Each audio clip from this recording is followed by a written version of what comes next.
Un ringraziamento particolare lo voglio fare a Luciano, nonno di Mattia, che con tanta sofferenza, ma anche affetto, ha ridipinto mettendo a nuovo questa panchina. La panchina bianca con una targa ai caduti sul lavoro collocata a 2 passi dal comune di Montebelluna è dedicata a Mattia Battistetti, il 23enne morto il 29 aprile scorso in un cantiere a Montebelluna, e ad Andrea Soligo, il 25enne sposato con 2 figli, rimasto vittima in un'azienda di Tezze sul Brenta lo scorso 5 gennaio.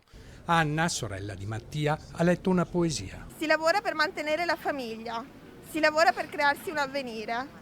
Si lavora non di certo per morire.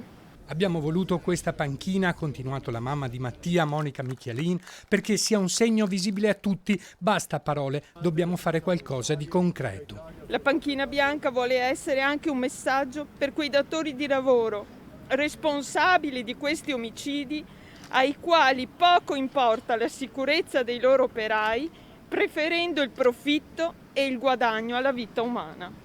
Alla cerimonia erano presenti Monsignor Antonio Genovese, il sindaco Adalberto Bordin, con diversi assessori e consiglieri comunali, i rappresentanti di CGIL e CISL e di diverse associazioni, operai, cittadini ed amici.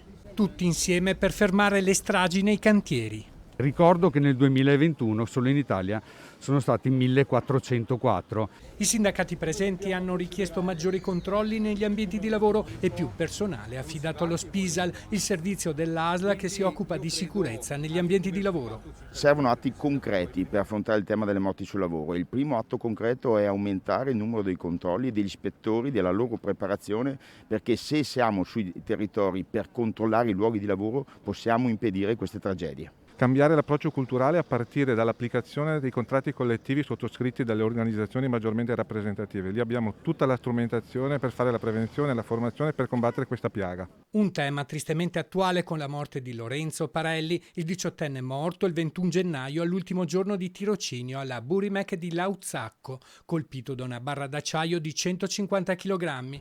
Un pensiero, Monica, lo ha rivolto anche a lui. Ho pensato alla sua mamma e al suo papà di quel ragazzo. Ho pensato a lui, alle sue ali spezzate.